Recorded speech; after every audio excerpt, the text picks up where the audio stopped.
e da tribo de Judá, Calebe, filho de Jefoné, da tribo de Issacar, de Geal, filho de José, da tribo de Efraim, Oséias, filho de Num, da tribo de Benjamim, Paute, filho de Rafu, da tribo de Zebulon, Gadiel, filho de Sodi, da tribo de José, pela tribo de Manassés, Gade, filho de Suzi, da tribo de Dan, Amiel, filho de Gemali, da tribo de Aser, Setur, filho de Micael, da tribo de Naftali, Nabi, filho de Vovsi, da tribo de Gade, Jeuel, filho de Maqui. São estes os nomes dos homens que Moisés enviou a espiar aquela terra, e a Oséias, filho de Num, Moisés chamou Josué. Enviou-os, pois, Moisés a espiar a terra de Canaã, e disse-lhes: subi ao Neguebe e penetrai nas montanhas, vede a terra que tal é, e o povo que nela habita, se é forte ou fraco, se poucos ou muitos. E qual é a terra em que habita? Se boa ou má, e que tais são as cidades em que habita, se em arraiais, se em fortalezas. Também qual é a terra, se fértil ou estéril, se nela há matas ou não. Tende ânimo e trazei do fruto da terra. Eram aqueles dias, os dias das primícias das uvas. Assim, subiram e espiaram a terra desde o deserto de Zim até Reob, a entrada de Ramate. E subiram pelo Neguebe e vieram até Hebrom. Estavam ali Aimã, Sesai e Talmai, filhos de Anak. Hebrom foi edificada 7 anos antes de Zoan, no Egito. Depois vieram até o vale de Escol e dali cortaram um ramo de vide com um cacho de uvas, o qual trouxeram 2 homens numa vara, como também romãs e figos. Esse lugar se chamou Vale de Escol por causa do cacho que ali cortaram os filhos de Israel. Ao cabo de 40 dias, voltaram de espiar a terra, caminharam e vieram a Moisés e a Arão e a toda a congregação dos filhos de Israel no deserto de Parã, a Cádiz. Deram-lhes conta a eles e a toda a congregação e mostraram-lhes o fruto da terra. Relataram a Moisés e disseram: fomos à terra a que nos enviaste, e verdadeiramente mana leite e mel. Este é o fruto dela. O povo, porém, que habita nessa terra é poderoso, e as cidades muito grandes e fortificadas. Também vimos ali os filhos de Anak, os amalequitas, habitam na terra do Neguebe. Os heteus, os jebuseus, os amorreus habitavam na montanha. Os cananeus habitam ao pé do mar e pela ribeira do Jordão. Então Calebe fez calar o povo perante Moisés e disse: eia, subamos e possuamos a terra, porque certamente prevaleceremos contra ela. Porém os homens que com ele tinham subido disseram: não poderemos subir contra aquele povo, porque é mais forte do que nós. E diante dos filhos de Israel infamaram a terra que haviam espiado, dizendo: a terra pelo meio da qual passamos a espiar é terra que devora os seus moradores, e todo o povo que vimos nela são homens de grande estatura. Também vimos ali gigantes, os filhos de Anak são descendentes de gigantes, e éramos aos nossos próprios olhos como gafanhotos, e assim também o éramos aos seus olhos. Vamos à presença de Deus em oração, irmãos, mais uma vez. Nós te damos graças, Senhor, por tua palavra e pela oportunidade que temos de ouvir a tua voz no santo dia do Senhor. Fala conosco nessa manhã, Senhor Deus. Que o Senhor nos conceda a graça de vermos, não com os olhos naturais, mas com os olhos da fé. Que o Senhor nos conceda a graça de percebermos, não com os nossos sentidos, mas com a revelação do Senhor, com a tua palavra, e que a nossa esperança não esteja colocada na nossa força, ou na fraqueza, ou no poder do inimigo, mas esteja colocada, Senhor, em Ti, tão somente em Ti, o único Deus vivo e verdadeiro. Nessa manhã, Senhor Deus, fala ao Teu povo, fala conosco, aumenta a nossa fé e salva os que não têm fé alguma em Cristo Jesus. Em nome de Jesus, oramos. Amém.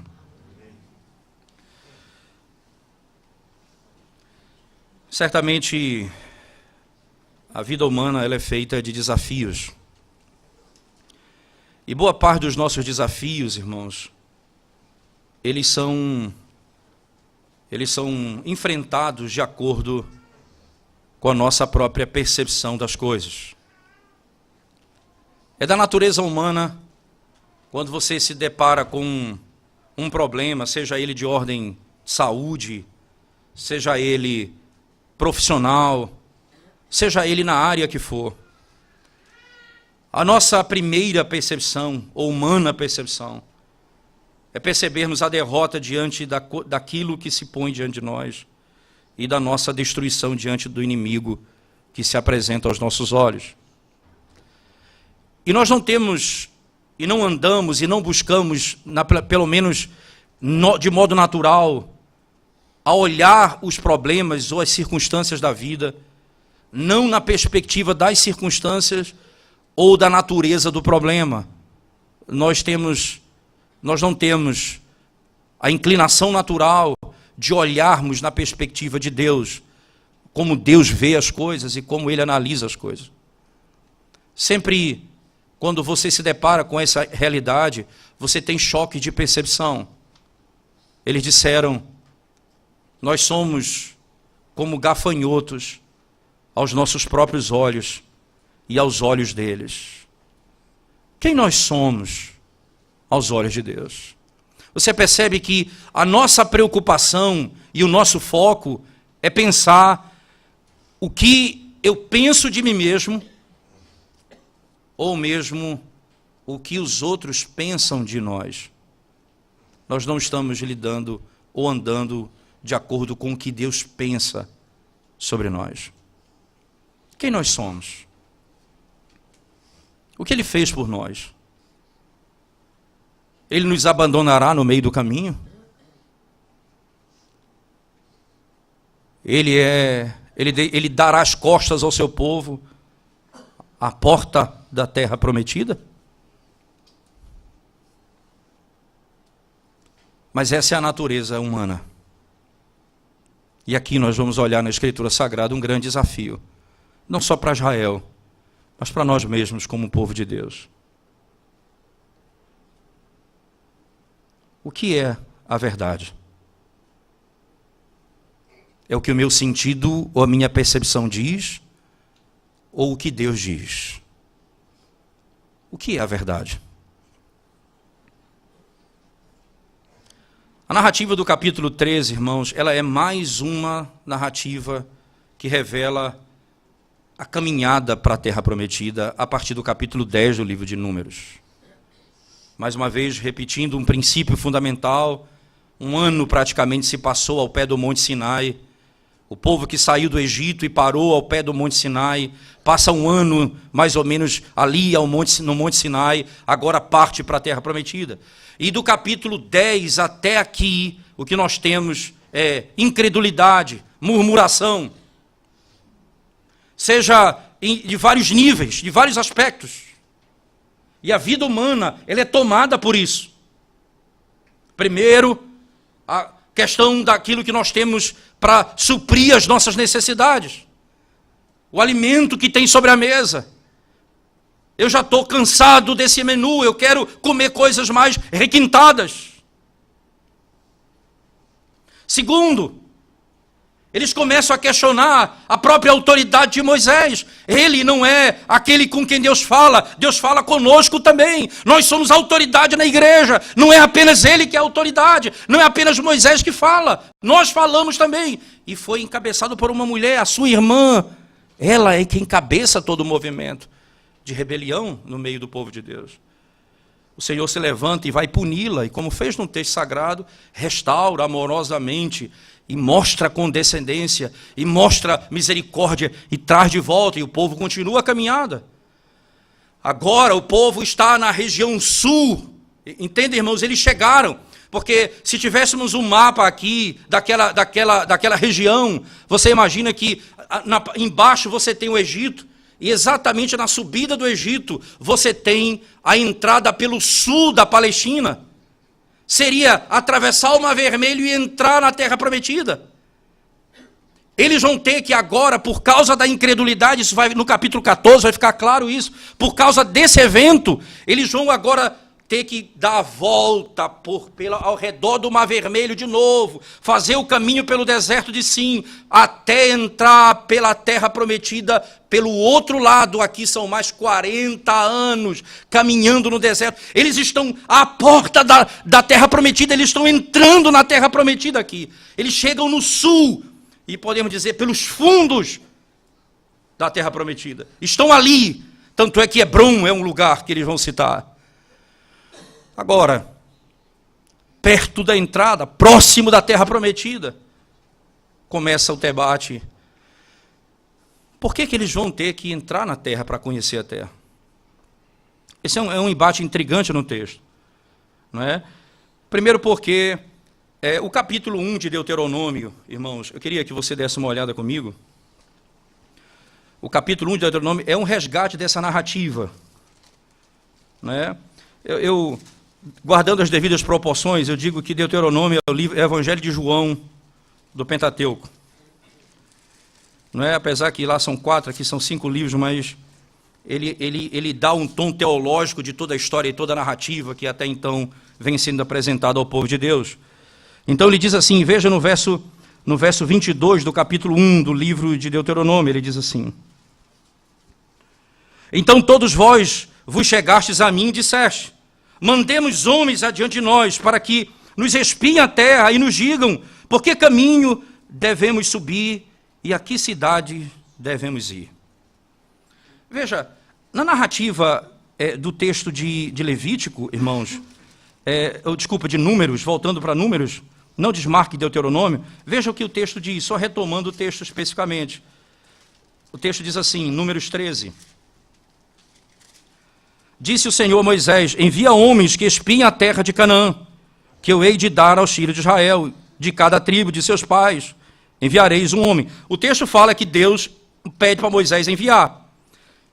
Em Deuteronômio, você tem o povo pedindo para que Deus envie espias. É interessante que as duas coisas não são contraditórias, né? Você imagina aqui que os liberais fazem a festa nesse texto. Eles vão dizer que são duas narrativas diferentes, que aí o editor faz um esforço muito grande para compilar as ideias tão diferentes. Não são coisas diferentes. Assim como, por exemplo, em Samuel e Crônicas, você tem, quando Davi vai fazer o censo, o texto diz, o diabo incitou Davi, Satanás incitou Davi a fazer o censo. Outro texto diz, Deus incitou Davi a fazer o censo. Mas qual o problema disso? O princípio é muito claro. Certamente nada acontece fora da ordem, do decreto de Deus. Isso é um princípio bíblico claro. Mesmo que Satanás é quem faça, mesmo que ele faça, ele faz porque Deus permitiu e autorizou. E foi exatamente assim que a Escritura descreveu os fatos. Nós não temos Satanás como sendo alguém que age à parte ou faz tudo o que quer. Se ele fizesse tudo o que ele desejasse fazer, nenhum de nós aqui estaríamos diante do Senhor, porque somos guardados por Ele, pelo próprio Deus, é que o Senhor mostra que Ele tem poder sobre tudo e sobre todos. Por isso a narrativa de Deuteronômio então diz, ora, o povo incitou, o povo pediu. E então Matthew Henry me parece o mais sensato na argumentação quando ele diz assim, então o que parece lógico nesse texto é que houve incredulidade no coração do povo. Ora, Deus ele tinha guiado esse povo pelo deserto. Nuvem, fogo à noite, guiando pelo deserto. A hora de parar, quando a glória dele saía, eles caminhavam. Quando ela descia sobre o tabernáculo, eles paravam. Era hora de parar, era hora de continuar, era hora de parar, era hora de continuar. O Senhor guiava o povo pelo deserto. Ele não guiará na terra prometida.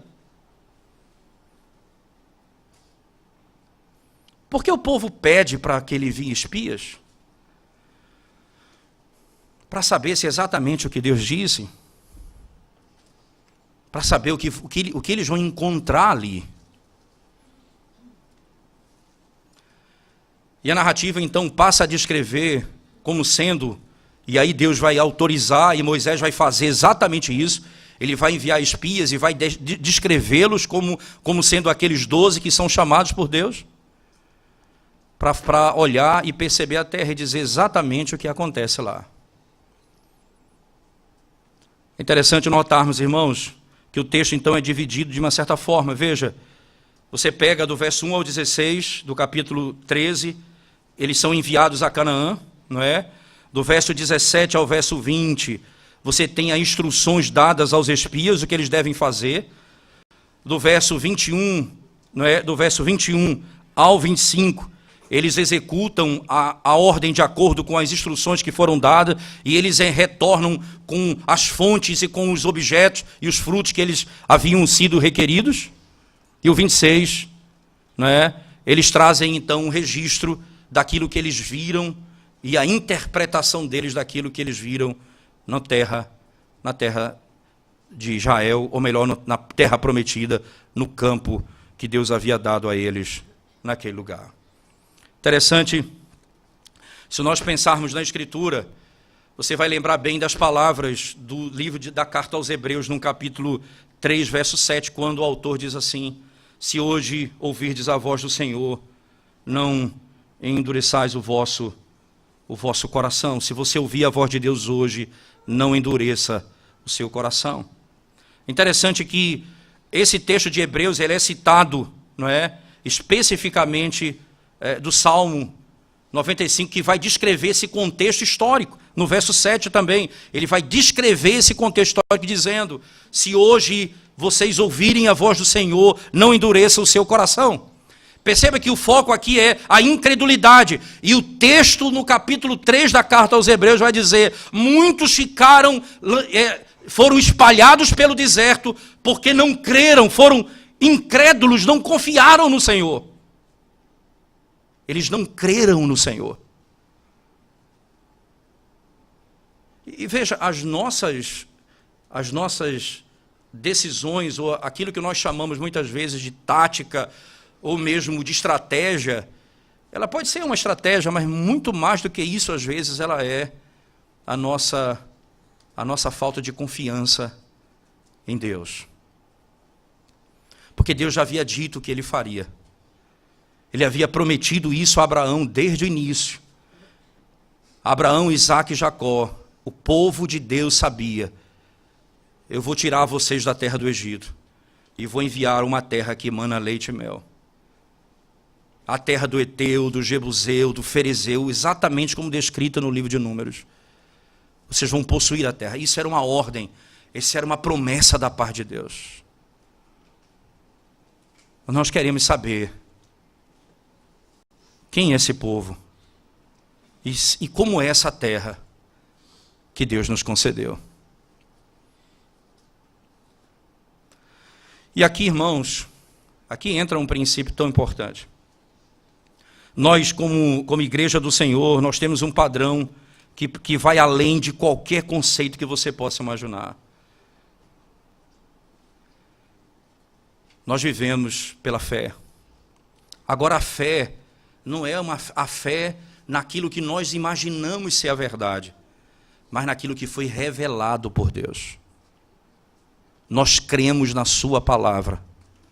É interessante que o fim da narrativa bíblica aponta para a glória do Evangelho de João, quando diz: todas essas coisas que foram registradas é para que vocês creiam, e que Jesus é o Filho de Deus, e crendo vocês têm a vida eterna.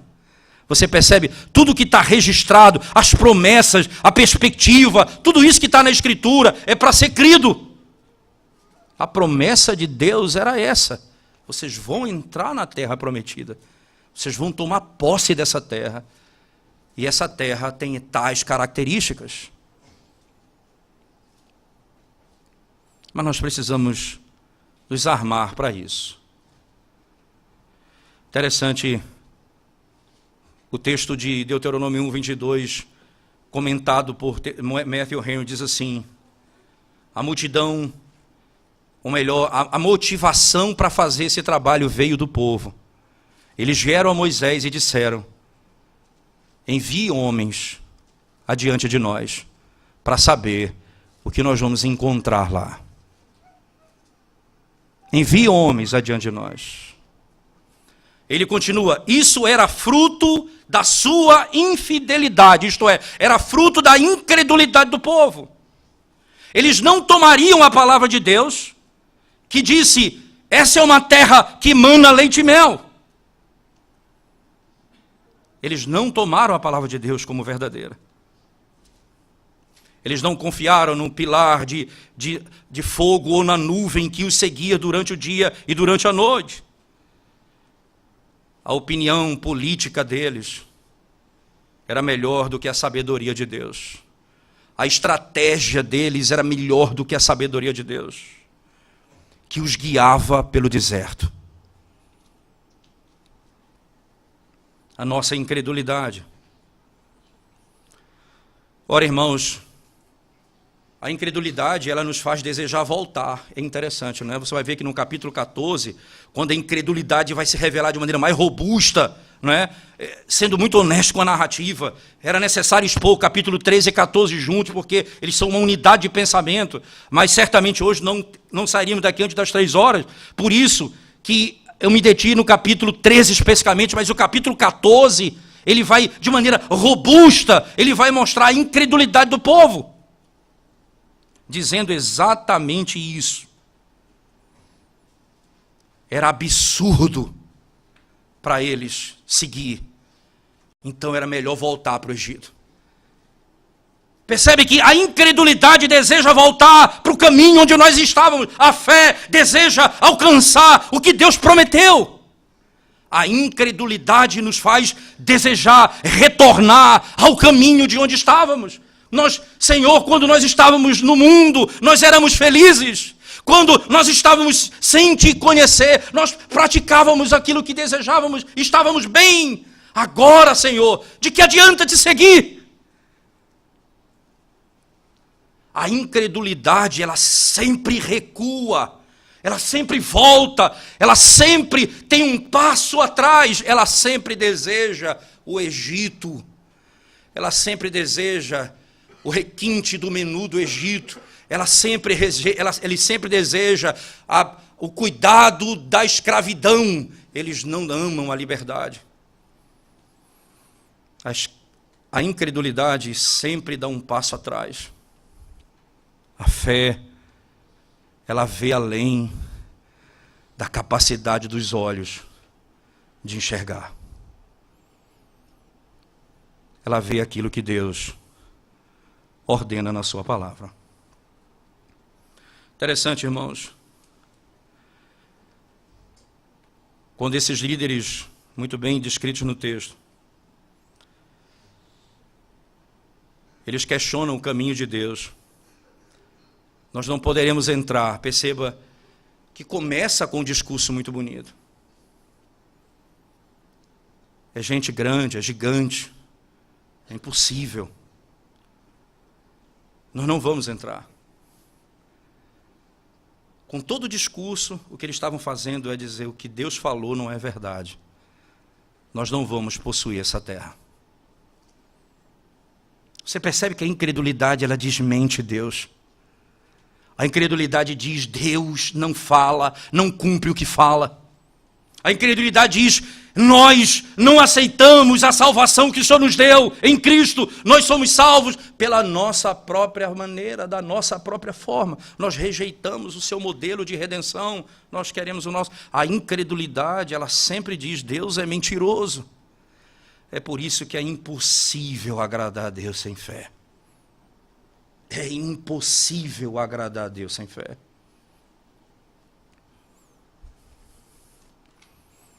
A narrativa nos mostra então que nós somos guiados sem dúvida alguma pela revelação de Deus,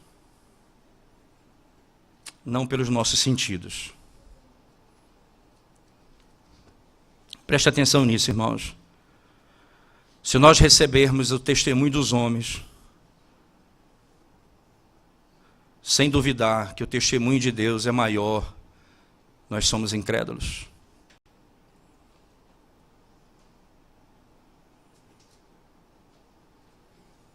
Os testemunhos dos homens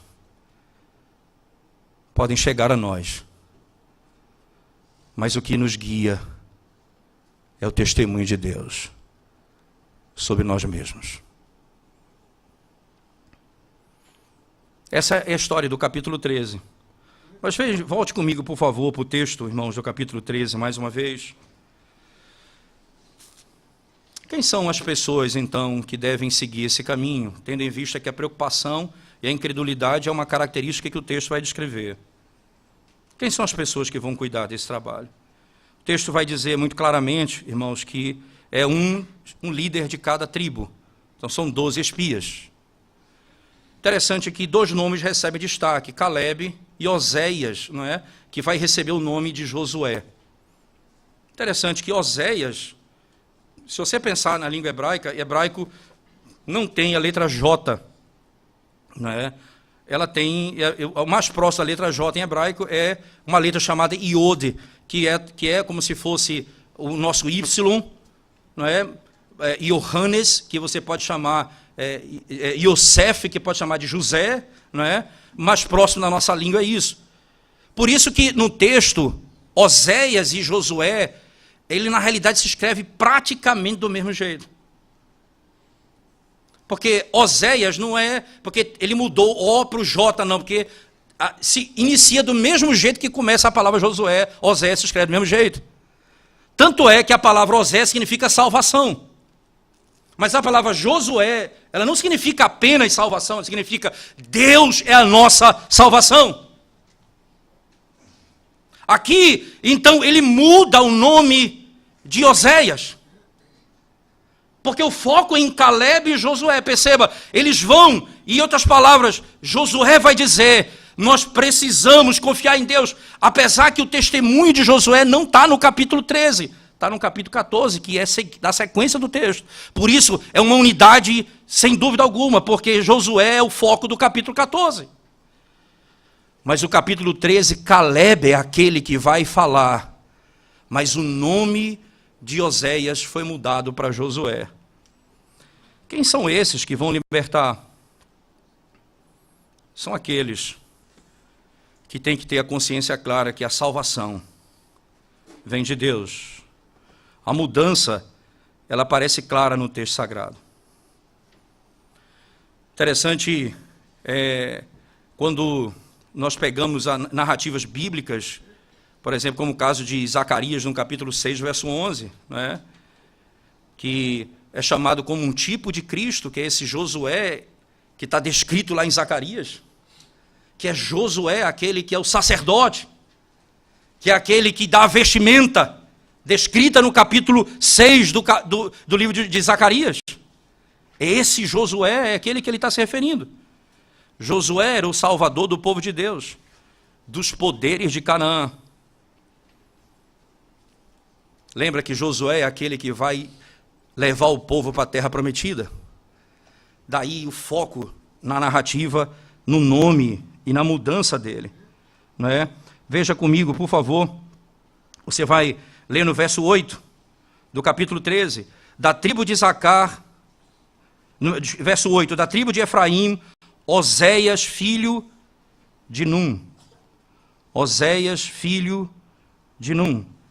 Interessante que no verso 16 em diante, são estes os nomes dos homens que Moisés enviou a espiar aquela terra. E a Oséias, filho de Num, Moisés chamou Josué. Perceba que ele informa o nome dele e imediatamente a mudança do nome. Porque o narrador está me conduzindo a um personagem importante no texto.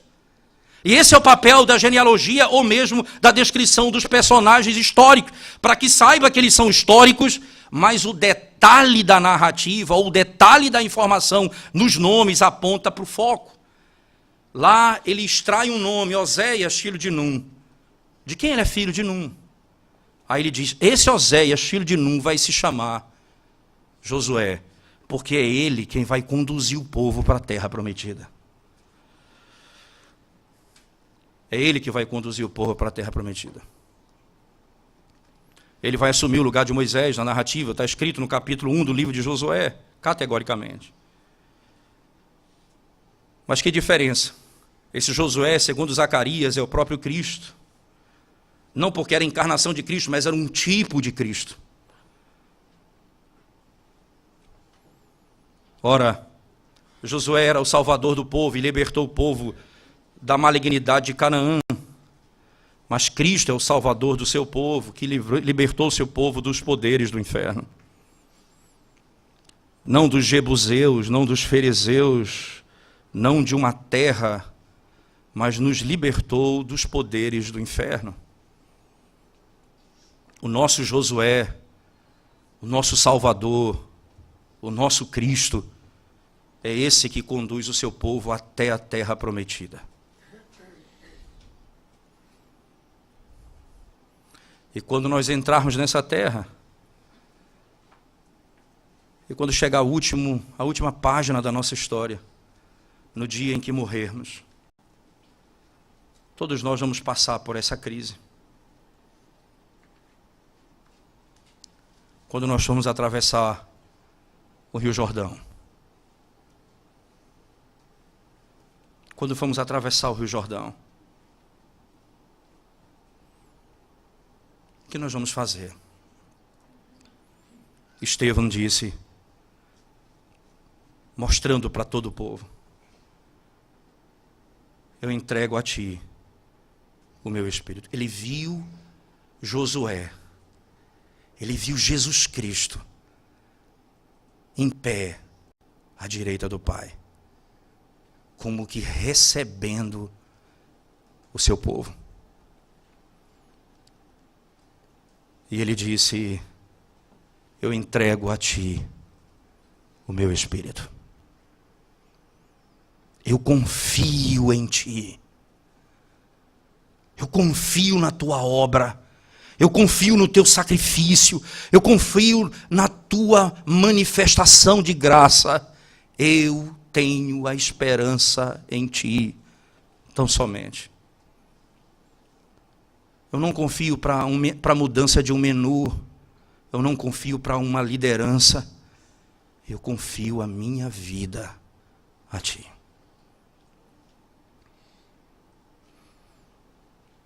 Esse é Josué. Esse é Cristo. Que morre e ressuscita dentre os mortos. Interessante é que o Senhor passa então a dar as instruções, Moisés passa a dar as instruções aos espias, não é? Eles foram enviados à terra e deveriam atravessar aquela região e trazer uma informação a eles. Veja o verso 17, ele diz, enviou, pois, Moisés a espiar a terra de Canaã e disse-lhes, subi ao Neguebe e penetrai nas montanhas. Penetrai nas montanhas. Veja, interessante, veja o que ele pede, algumas coisas interessantes a ele. Ele pede, na realidade, duas informações importantes. Que tipo de terra é essa e quem habita nela? Duas coisas importantes. Verso 18 em diante, veja. Vede a terra, que tal é, e o povo que nela habita, se é forte ou fraco, se poucos ou muitos. E qual é a terra em que habita, se boa ou má, e que tais são as cidades em que habita, se é em arraiais, se em fortalezas. Também qual é a terra, se fértil ou estéril, se nela há matas ou não. Tende ânimo e trazei do fruto da terra. Eram aqueles dias, os dias das primícias, das uvas. Perceba, a primeira descrição é, quais as características dessa terra? Traga as informações. Agora traga frutas de lá. Traga evidências de lá. E é interessante que eles, quando voltam, dizem, de fato essa terra mana leite e mel, como Deus havia dito. Só que nós não podemos entrar nela. Veja a sequência do texto. Verso 21. Então, assim subiram e espiaram a terra desde o deserto de Zin até Ureob e a entrada de Amate. E subiram pelo Neguebe e vieram até Hebron. Estavam ali Aimã, Sesai e Telmai, filhos de Anak. Hebron foi edificada 7 anos antes de Zoar, no Egito. Depois vieram até o vale de Escol e dali cortaram um ramo de vide com um cacho de uvas, o qual trouxeram 2 homens numa vara, como também romães e figos. Esse lugar se chamou Vale de Escol, por causa do cacho, que ali cortaram os filhos de Israel. Eles trazem um exemplo daquilo que é a terra prometida. Eles trazem exatamente aquilo que Moisés pede. Traga informações sobre a terra e sobre quem vive nela. A partir daqui, irmãos, perceba que Moisés, ele usa a expressão que Deus usa para Josué. Interessante. Ser corajoso. Anima-te. Não é? Exatamente essa é a expressão que Josué vai utilizar num texto. Perceba, por favor, no verso 20, ele diz, na sequência do verso 20, ele vai dizer, também qual é a terra, se fértil ou estéril, e se nela há matas ou não. Tende ânimo. Tende ânimo. E essa é a palavra que Deus dá a Josué quando ele vai entrar na terra prometida. Ele diz, ora, anima-te. Toma posse da terra que eu te dei. Moisés manda e diz, agora sejam corajosos e façam aquilo que lhes foi ordenado. Não vacilem no que Deus ordenou vocês. E eles vão, e vem um relatório. O relatório, que é a última seção do texto, do verso 25, esse relatório é que traz alguns detalhes que são muito importantes para nós compreendermos o entendimento do texto na sequência, que é exatamente o foco da incredulidade. Eles foram pelo deserto, rodearam o deserto. Perceba, eles estão nessa região, eles saíram do Egito, estão entrando na Terra Prometida. A Terra Prometida fica exatamente acima do Egito. É um caminho muito rápido, tanto é que eles já chegaram. A entrada pelo sul. Eles estão às portas da terra. Eles entram nela e voltam com as seguintes informações. Ao cabo de 40 dias voltaram a espiar a terra. E caminharam e vieram a Moisés e Arão e a toda a congregação dos filhos de Israel no deserto de Parã. Deram-lhe conta a eles e a toda a congregação e mostraram-lhes o fruto da terra. Aí, aquilo que eles trouxeram, eles mostram ao povo. Eles disseram, nós fomos à terra que nos enviaste, e verdadeiramente mana leite e mel. Este é o fruto dela. Ele constatou o que Deus havia dito. Mas tem uma coisa que não tem como constatar, se não crer. Vocês vão entrar na terra habitada por gigantes. Isso você não tem como averiguar. Você tem de crer. Interessante pensarmos nisso, irmãos. Os bens materiais que Deus nos dá nessa vida, eles apontam para verdades mais gloriosas do que essa. Uma terra que mana leite e mel, a fartura sobre a mesa, ela não tem um fim em si mesmo de dizer para você, eu sou filho de Deus e por isso Deus tem me dado tudo nessa terra e eu vivo nessa terra de modo regalado, fazendo o que quero e andando de conformidade com os meus entendimentos. A uva, o fruto, era para que eles acreditassem que existe, que Deus cumpre a sua palavra e Ele os faria entrar na terra prometida.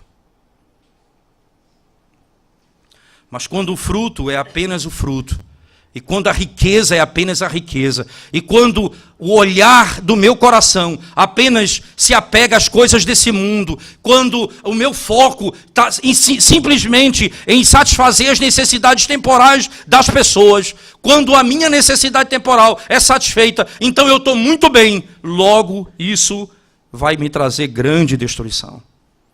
Foi assim que aconteceu com Israel. O fruto poderoso, uma uva imensa, um cacho extraordinário,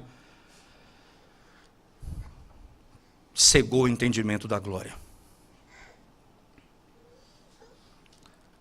Cegou o entendimento da glória.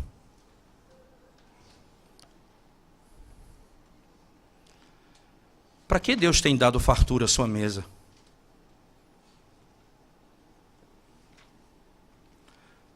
Para que Deus tem colocado alimento sobre sua mesa?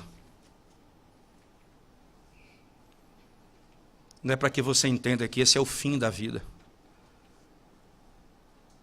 Mas aquele que cuida de você aqui é o que cuida de você por toda a eternidade. Ele cumpre as suas promessas. E o que acontece quando ele não põe fartura sobre sua mesa? Você lembra da narrativa de João que pregamos domingo passado? O Senhor multiplicou pães e peixes em milhares e milhares. E alimentou milhares e milhares. Mas na sequência do texto ele diz: vocês me seguem pelo pão que perece.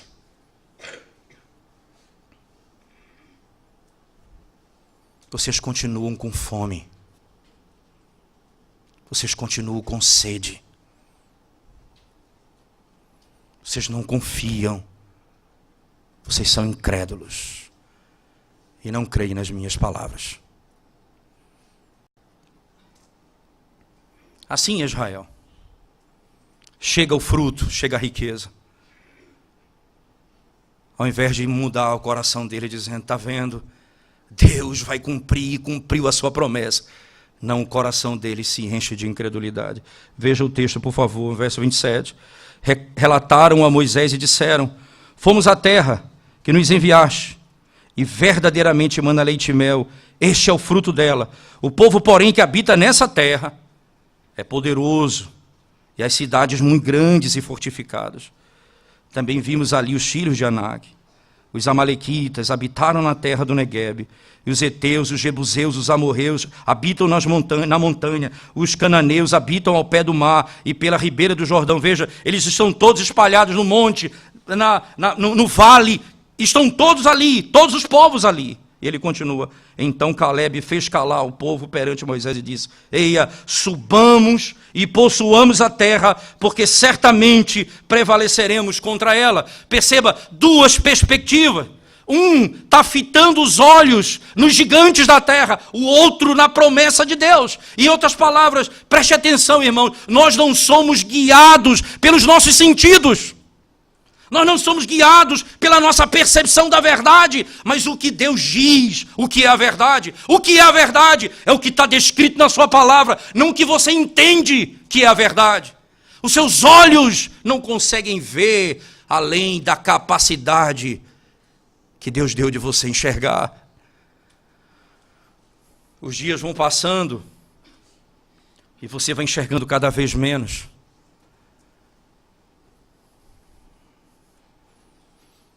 Como Isaac, que não podia mais enxergar. Não podia mais enxergar. Porque os dias vão tirando a nossa visão.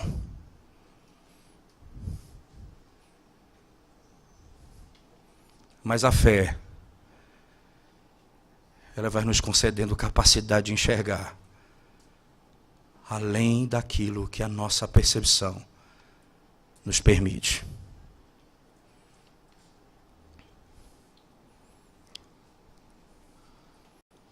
O rei Davi foi assim.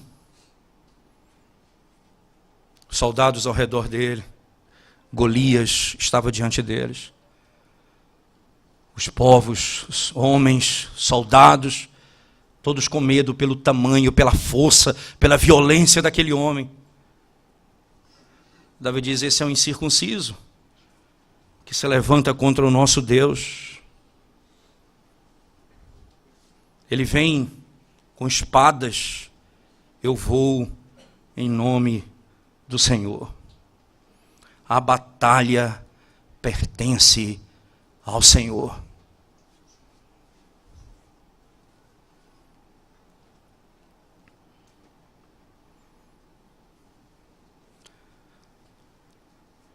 A incredulidade, ela é a revelação natural da natureza humana. Nós somos incrédulos por natureza. A fé redentiva, ela é dom de Deus. Perceba, não é fé de acreditar naquilo que me disseram, alguém me contou, a fé de acreditar naquilo que a palavra de Deus diz. E veja o tema de João, ressoa aqui mais uma vez. Tudo o que foi escrito é para que vocês creiam. Isto é, tudo que está registrado, as promessas, a palavra, a obra de Cristo, é para que vocês creiam. E se vocês acreditarem, confiarem nele, vocês têm a vida eterna. Ora, o cuidado que certamente afoga a história dos homens é a incredulidade. Eles foram para a terra e voltaram trazendo duas visões da terra. Interessante que Caleb não desmente eles. Caleb não disse, não, eles não são grandes, não, eles são pequenos, a gente vai vencê-los. Caleb não os encoraja tentando diminuir os inimigos. Caleb os encoraja baseado naquilo que Deus havia prometido a Israel. A nossa força não é porque o inimigo é inferior a nós, não. É porque Deus é poderoso. Essa é a nossa força.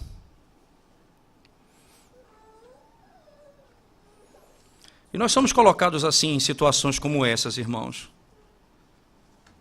Constantemente. E não todos os dias, mas em momentos específicos da vida nós somos colocados assim. Nessas circunstâncias. Circunstâncias que são terríveis. Por exemplo, um diagnóstico de uma enfermidade desmonta toda a nossa estrutura. Desemprego de um pai de família. Descoberta de um pecado grave dentro da própria família.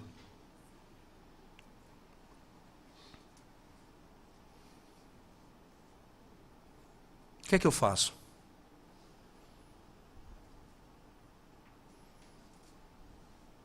Qual é a minha postura? Deve ser. Qual a informação que eu trago? O caso é sério. A informação é grave. Mas nós confiamos no Senhor. Eu lembro-me que nos dias mais difíceis da minha vida pessoal, um salmo que continuamente estava rodeando meus pensamentos, seja dormindo, porque até sonhava com isso, acordado, andando, esse salmo não saía da minha mente.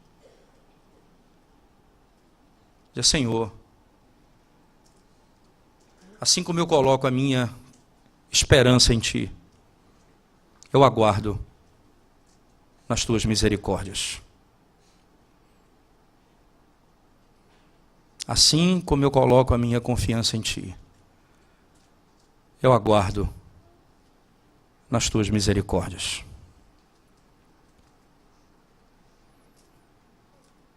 O que é exatamente que nós fazemos, irmãos? O que é exatamente que nós fazemos? Os inimigos são esses. Estão postos diante de nós. A verdade é essa, os inimigos são fortes, poderosos. Nós poderemos atravessar o rio, atravessar e destruí-los e entrar pela terra.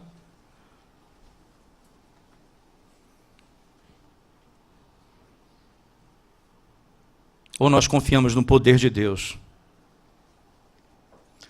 e ser guiados pelos seus próprios conselhos. Ou nós, irmãos, estaremos firmados na nossa própria incredulidade. O povo foi desencorajado com a informação que eles trouxeram. O povo foi desencorajado, desanimado. Eles disseram, eles são inimigos e vão destruir o povo. Como isso contamina todos, como a incredulidade é terrível nesse sentido. A terra era perigosa, a terra era linda, rica, mas cheia de inimigos. Mas o que vamos fazer a partir daqui? Ou nós vamos ver com os olhos de Caleb, ou nós vamos ver com os olhos dos outros espias. Nenhum está faltando com a verdade, apenas a postura de um. No caso Josué, que não é citado no texto, no capítulo 14 vai ser citado. E a postura dos outros reflete exatamente a distinção que divide o mundo. Que divide o mundo. Nós cremos, nós confiamos em Deus. E Ele, certamente, é a nossa esperança.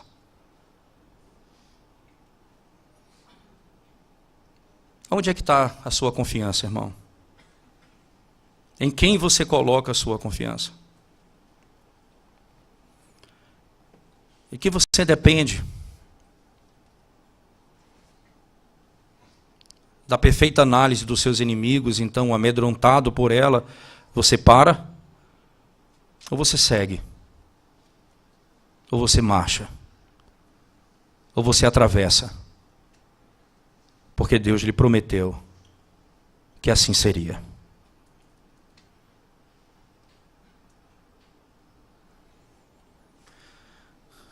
Ora, nós estamos falando de inimigos de uma nação, de um povo, de uma terra. Isso tudo é apenas uma descrição, assim como Josué descreve a glória do Evangelho de Cristo. Certamente os inimigos conquistados refletem os inimigos que foram conquistados por Cristo. Ora, irmãos, se nós tememos, se eles temeram gigantes na terra, imagina nós se estarmos presos nesse mundo caído, presos por Satanás, seguindo a vontade da carne e dos pensamentos. Inimigos que são reais, o pecado, o mundo e o diabo. O que seria de nós? Então você olha para a sua vida e percebe, por exemplo, que você está vivendo num determinado pecado e você diz assim, eu não tenho como sair dele. Você está percebendo isso na perspectiva dos 10 espias ou na perspectiva de Caleb, que diz, marcha, continua.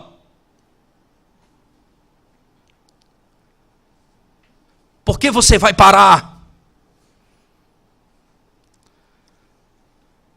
Ele já destruiu seus inimigos. Você já não é mais escravo do pecado. Você já não é mais escravo de Satanás. Você é livre. Você foi comprado pelo sangue do Cordeiro. Então você teme o quê?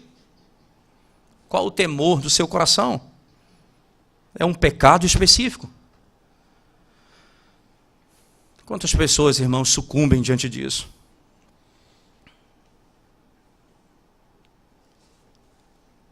E muitos sofrem piores consequências quando são guiados pelos relatos dos homens e não pelo relato de Deus. Porque temem mais aos homens do que temem a Deus. No livro do profeta Isaías, no capítulo 40, o profeta diz assim, Deus está sentado nos limites da terra. E ele vê os povos da terra como gafanhotos. Perceba, essa é a visão de Deus acerca dos seus inimigos. Aí você chega na terra e diz, eles são gigantes e nós somos como gafanhotos. Essa é a visão de baixo para cima. Agora, suba, vá para onde Deus está sentado e olhe. Na perspectiva dele, ele diz, eles são como gafanhotos diante de mim. O nosso problema é a nossa perspectiva. É que nós olhamos o mundo numa perspectiva errada. E não funciona assim. Um argumento até pragmático, não funciona mesmo. Deixa eu lhe dizer por quê. Quando você quer entender Deus olhando de baixo para cima, você faz uma caricatura das coisas que acontecem com você e com o próprio Deus. Mas quando você olha de cima para baixo, você entende exatamente como as coisas são.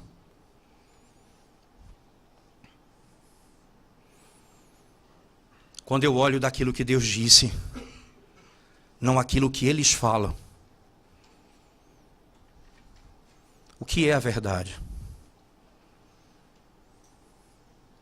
Deus disse, eles são como gafanhotos. Nós dizemos, nós somos como gafanhotos perante eles. E foi assim que Deus fez, irmãos. É para que fique claro que a vitória não é por meio da nossa força, nem da nossa capacidade, é pelo poder de Deus. Nós confiamos na nossa habilidade, no nosso histórico, na nossa especialização, mas não confiamos em Deus.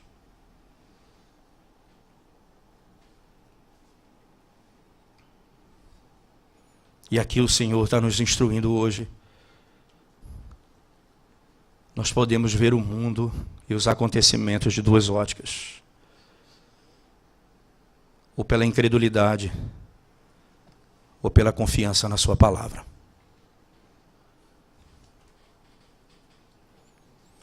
E aí você que não conhece a Cristo nessa noite, nessa manhã, talvez pense, e a minha situação então? Eu estou preso pelo pecado, eu estou morto nos meus delitos e pecados, e agora? Essa é a grande manifestação da fé. Nós confiamos na obra redentora de Cristo Jesus, que não nos deu uma terra prometida lá na Palestina, mas que vai nos conceder um novo céu e uma nova terra. Que não destruiu os gigantes nessa terra simplesmente, mas destruiu o diabo, o pecado e o mundo por meio do seu Filho, Jesus Cristo. E Ele é o único poderoso para te arrancar do estado que você se encontra, para que você tenha a vida eterna. É o único que pode fazer isso. E por último, deixa eu lhe dizer a importância dos pais, das autoridades. O que é que vocês trazem para suas casas? Qual é a informação que vocês trazem para os seus filhos? O que os seus filhos têm enchido a mente nesses dias? Eles têm aprendido sobre toda a problemática do Brasil, problema político, conhecem mais sobre o ISIS, Estado Islâmico. Eles são peritos no problema social. É isso que os seus filhos hoje sabem? Nada contra saber isso necessariamente. Mas não é isso que os fará vencer, porque daí você tem uma geração hoje que quer vencer esse mundo com estratégia contra esses homens, simplesmente usando as suas próprias armas.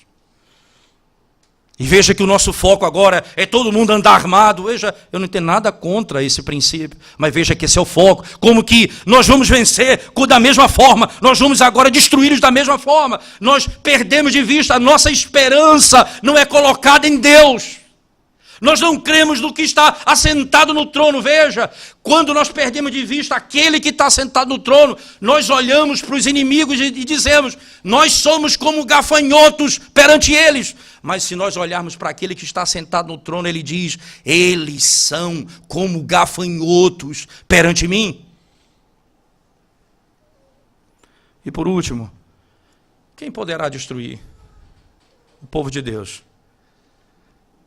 se nós temos a vida eterna? E se a morte foi o fim da história? Que derrota nisso? Nós temos a vida eterna. O que exatamente nós tememos? Assim como os evangelistas, nós temos de dizer, Senhor, aumenta a nossa fé,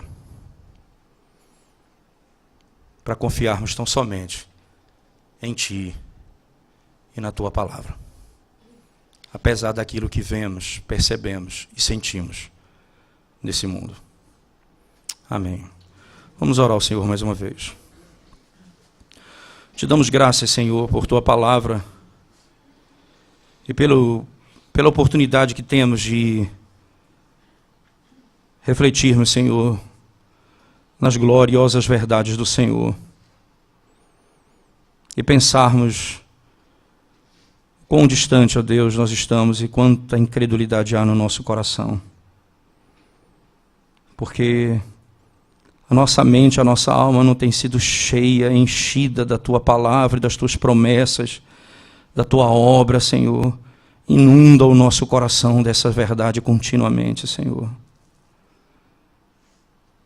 Nós confiamos no Senhor e queremos confiar a cada dia mais de todo o nosso coração. Pedimos que o Senhor nos ajude, porque tememos certamente muito mais as circunstâncias do que a Deus. Tememos muito mais os gigantes do que a Deus. Tememos muito mais aos homens do que a Deus. Essa incredulidade no nosso coração tem destruído a nossa vida. Ensina-nos a olhar na perspectiva que o Senhor estabeleceu na Tua palavra. Vamos adiante. Vamos adiante. Mesmo sendo os inimigos como são, a nossa esperança não está na nossa força. Está no Deus da promessa, que é poderoso para nos fazer infinitamente mais do que pedimos ou pensamos. Amém.